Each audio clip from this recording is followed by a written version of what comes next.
Yo, what's up, y'all? It's a new day and a new video. Welcome back to the channel. Or if you're new, welcome. Check out some more of the vids so you can check out the GS build. Today we're going to be working on, hopefully this should be the last video for the floor raise. This is basically just like the final touches. Seam sealing, undercoating, sound deadening. The sheet metal part of it is done. Framing is done. First thing I'm going to do is I'm going to be working on seam sealing on top because I already sprayed some primer on there. I'm gonna go ahead and scuff all the edges. It's gonna be a lot of seam sealer, I'm gonna tell you that right now. I have 2 tubes of seam sealer, so I'm not sure if that's gonna be enough. But from the looks of it and how I want to apply it to make sure I get all the edges and all the gaps, it's gonna be a lot of seam sealer. So, but yeah, I'm gonna start working on that so you guys can see, and then we go from there. Just finished applying the seam sealer. Take a moment for you guys to take a look at it. What I did do different was all along the trans tunnel on both sides. If you can kind of see, I applied a little bit of a thicker coating of seam sealer. I laid it the first round, and then when it got kind of dry, I laid another second bead onto the trans tunnel. But now you can see there's no more gaps. So now let's start getting underneath. All right, so we're underneath the car, and I was finally able to go ahead and seam seal underneath the car.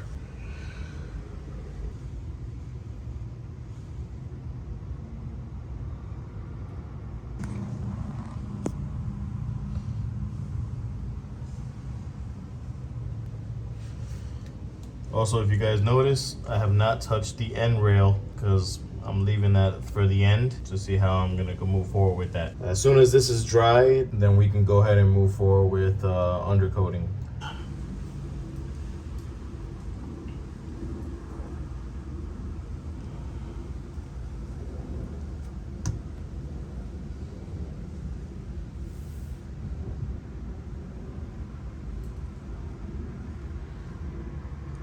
Boom.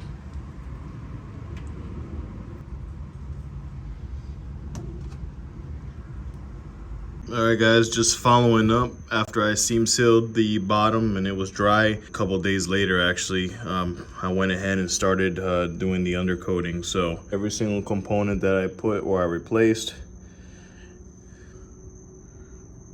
it's nice because the undercoating that I got had a little bit more thickness. So when it applies and it dries, it has more of a rough look or a rough feel. So yeah, I just wanted to show you guys from the passenger side. I never really come on this side to show videos. I always go on the driver's side. So I laid new fresh undercoating in the trans tunnel as well, all the way to the front a little bit. Not too much to the front where the firewall is, but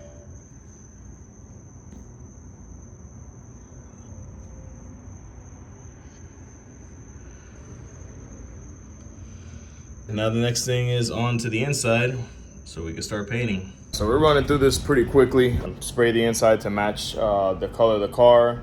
To me, it looks good. Kind of blended it in with the trans tunnel and everything like that. And I mean, I'm satisfied with this. But yeah, hey, check it out. I'm not a professional painter at all whatsoever. I'm actually not a professional in anything. But just to let you guys know, the paint that I use is Amazon. Just use the same color code of the car. This Mystic Gold's color code is 4P7. And literally, I rattle can this thing. I mean, to me, color match is really good. Everything looks like it's just coming together. Small little details also. I ordered from Lexus, like the plugs and all the little holes, like the little access holes, the covers. Ordered those, the ones that just pretty much got painted or damaged while I was doing this, just to kind of complete it. This is probably the only time now I'm gonna see the floor like this, because the next thing that's gonna be on top of it is gonna be the sound deadener. The sound deadener I'm gonna be putting along these squares. I'm not sure if I'm gonna put it on the rails or not, but inside the squares for sure is where the sound deadener is gonna lay. My goal was to kind of get it back to factory as possible. Obviously it's far from that, but did the bead rolling, did the paint matching, and you know, I'm just happy with it. All right, on to the next thing. Sound deadener I'm gonna be using is Dynomat Extreme. I did a little bit of research on this before buying it to see what should I use, what's recommended, what's the best, you know, and stuff like that. And I mean, Dynomat's been out for a long time, so it's like the most common sound deadener or noise reduction that's used. So I just went ahead and used that. And then with the Dynomat, it's like I said, it's a sound deadener. They also sell different lines. Like they have a thing called Dynapad. It's not cheap, but it's just like another like insulator that they use, or like a jute that you would put underneath the carpet, and it's like 3/4 inch thick. So I didn't purchase that just because I don't know if it was really necessary. I mean, it would obviously be recommended, but I just stuck with this. And I bought this off Amazon. They had it's 36 square feet. I haven't opened it yet, but I'm using the Dynomat Extreme, and then I went ahead and also about the roller. So hopefully what I'm going to be doing is I'm going to be using this for the floor, and if there's enough, I'm also going to put it onto the trunk before I gonna do the whole fuel cell and stuff like that. So but yeah, let's go ahead and lay this out. All right, so I got it laid out. Looks pretty cool when you lay the Dynomat. So pretty much the top part of the floor raise is complete for now, until I get into other things that I have to run through here on top of the rails, but we won't get into that until later on when I need to. But as far as the floor itself, it is completed. Starting the bottom piece, I kind of figured out what I wanted to do. So I wanted to kind of show the driver's side that I'm working on. All right, so you guys can see, obviously the passenger side didn't touch it yet. Now check out the driver's side. This is what I got going on.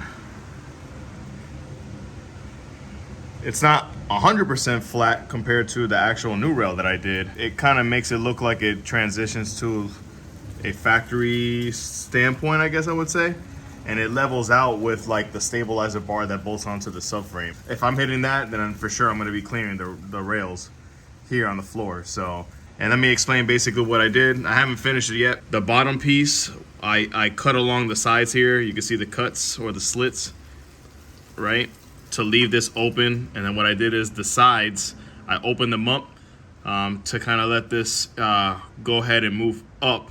And then what I did is I just grinded a little bit and tacked it so that I can just, so it stays there. So with like a jack, I just kind of started pressuring it up. It was able to get like this. And then right when I got to that point, that's when I tacked it. And then the remaining of the sides, I went ahead and just cut it along to make it look smooth with the bottom part of the floor. So now what I'll do is clean it up, and then I'll weld it along here. And then pretty much weld it, seam seal it, and undercoat it. And then that's it. Let's go ahead and start doing that. All right, guys. Finished it up. Welded both railings and seam sealed it. And I just did the final touch, which is the undercoating. And we are officially completed with the floor raise. Whew, what a mission. But it was worth it. The darker spots are just spots right now that I kind of just freshened up with some new fresh undercoating. So once it dries, it'll be even with everything else. Everything is flat. This is the floor raise. I'm wrapping up this video now. This will be the final video for this. The next thing is gonna be the removal of the dash. And I'll be explaining what's the reason behind removing the dash, doing the whole front end, what I'm doing with the strut towers. Hey guys, catch you on the next video. Peace.